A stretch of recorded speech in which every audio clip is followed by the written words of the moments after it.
बाड़मेर शहर के महावीर नगर में इन दिनों गौ सेवार्थ संगीत में श्रीमद् भागवत कथा ज्ञान यज्ञ महोत्सव का आयोजन किया जा रहा है। 7 दिवसीय श्रीमद् भागवत कथा के 5वें दिन कथावाचक संत वेदानंद सरस्वती ने कथा के कई प्रसंगों का संगीतमय वाचन किया।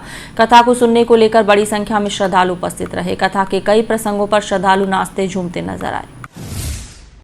बाड़मेर शहर के महावीर नगर में इन दिनों गौ सेवार्थ संगीत में श्रीमद् भागवत कथा ज्ञान यज्ञ महोत्सव का आयोजन किया जा रहा है।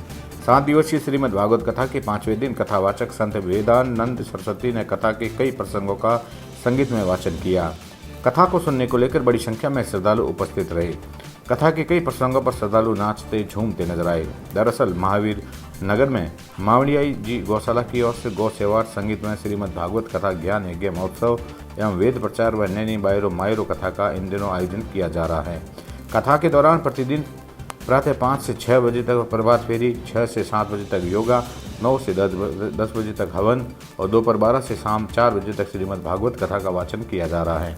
इसके साथ ही रात्रि 8 बजे से 10 बजे तक नैनी बायरो मायरो का कथा का वाचन कथावाचक संत वेदानंद सरस्वती द्वारा किया जा रहा है। सोमवार को 5वें दिन की कथा में कथावाचक ने भगवान श्री कृष्ण की विभिन्न बाल लीलाओं और रास लीला का भावपूर्ण वर्णन किया। भगवान श्री कृष्ण की मनोरम झांकी का अवलोकन कराया है। कथावाचक ने कृष्ण जन्म कथा के बाद कथा को आगे बढ़ाते हुए पूतना वध, यशोदा माँ के साथ बालपन की शरारतें, भगवान श्री कृष्ण का गोप्रेम, कालिया नाग, मांदमर्दन, माखन चोरी, गोपियों का प्रसंग सहित अन्य कई प्रसंगों का कथा के दौरान वर्णन किया।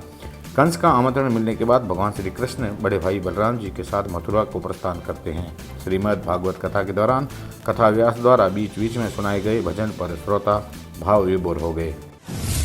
पहले ही आत्मा ने कह दिया कि आज भगवान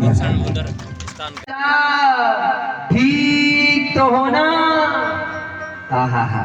होती है पहचानने का। इसलिए आज हमारे सुलभा देवी निका पतिदेव क्या हुआ।